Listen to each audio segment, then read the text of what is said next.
শিক্ষা জাতির মেরুদণ্ড আর নিরক্ষরতা একটি সামাজিক অভিশাপ। পথশিশুদের এই অভিশাপ থেকে মুক্ত করতে তাদেরকে প্রাতিষ্ঠানিক ও সামাজিক শিক্ষা দিচ্ছেন কলেজ ও বিশ্ববিদ্যালয় পড়ুয়া একদল শিক্ষার্থী। এখানে পথশিশুরা বলতে এখানে যারা রেল স্টেশনে পড়ালেখার কোনো সুযোগ সুবিধা পায় না তাদের কথা চিন্তা করে আমরা এখানে আসছি।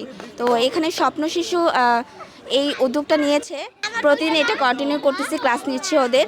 আর এখানে আমরা সবাই স্টুডেন্ট, সব ভলেন্টিয়াররা মিলে আমাদের স্বেচ্ছাসেবক হিসেবে কাজ করছি। ওদের চিন্তা করতেছি যে ওরা কীভাবে পড়ার প্রতি আগ্রহী থাকে বা তো তাদের প্রাথমিক শিক্ষাটা যেন তারা গ্রহণ করতে পারে, সেই উদ্দেশ্যে আমাদের কাজটা। জাতীয় পশুর নাম কি? দোয়েল।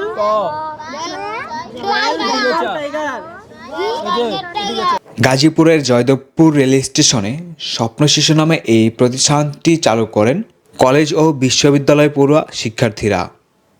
যাদের পড়াশোনার অভাব, শিক্ষার অভাব, খাবারের জন্য পথে পথে ঘোরাফেরা করে, মাদকাসক্তি অনেক ইয়ে করে, তার জন্য আমরা একটা পরিকল্পনা করলাম যে একটা উদ্যোগ নেওয়া যেতে পারে, সেটা বাচ্চাদেরকে পড়াশোনা করার জন্য হাতে কলমে।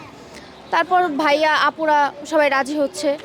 স্টেশনে আসার পর দেখি যে অনেক বাচ্চারা রাস্তায় ঘোরাফেরা করে বা অনেকে মাদকাসক্তি, যার তার কাছে টাকা চায়, হাত পেতে টাকা চায়। তো আমাদের অনেক খারাপ লাগে। তারপর আমরা ভাবলাম যে উদ্যোগটা নেওয়া উচিত। আমি টঙ্গী স্টেশনে থাকতাম, হকারি করতাম, পানি টানি বেচতাম। এখন এখানে আইসা দেখলাম জয়দেবপুরে ওই যে ওনারা পড়ালেখা শেখায়, এই জন্য আসছি এখানে পড়তে। আমার পড়ার অনেক আগ্রহ, এই জন্য আসছি। আমি আগে 4 পর্যন্ত পড়ছি, এখন 5-এর পড়াগুলো ওনাদের কাছে পড়তাছি। ওনারা বলছে সবাই মিলে আমাকে স্কুলে ভর্তি করে দিবে, 5-এ 5ম শ্রেণীতে ভর্তি করে দিবে। এই জন্য আমি এখানে আসি। এখানে আসতে আমার অনেক ভালোই লাগে। আমি স্টেশনেই থাকি, আমার কোনো বাসা নাই। মা আছে কিন্তু ওনার সাথে যোগাযোগ হয় না,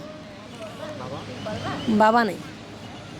আমরা জানি পড়াশোনাটা কতটা জরুরি আমাদের জন্য। এখন যদি আমরা তাদের কিছুটা হলেও শিক্ষা দিতে পারি, তারা যদি নিজেদের জন্য কিছুটা কাজ করতে পারে, তাহলে মনে করবো তারা দেশের জন্য কিছু হলেও উন্নতি করতে পারবে।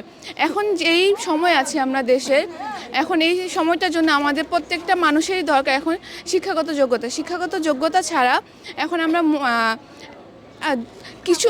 কিছু মুহূর্ত আমরা চিন্তা করতে পারি না।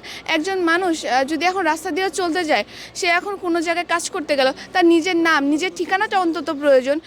সে যদি নিজের নাম ঠিকানাটা যদি না দিতে পারে, সে কিভাবে একটা দেশের জন্য উন্নতি কাজ করতে পারবে? তো আমরা সবাই মিলে, আমাদের স্বপ্ন শিশুর যে যত মেম্বার আছে, সদস্য আছে, আমরা সবাই চেষ্টা করছি পথ শিশুদের জন্য কিছু করা। জাতীয় ফুল শাপলা। বাংলাদেশের জাতীয় ফুল শাপলা। বাংলাদেশের জাতীয় ফুল বাংলাদেশের জাতীয় ফুল।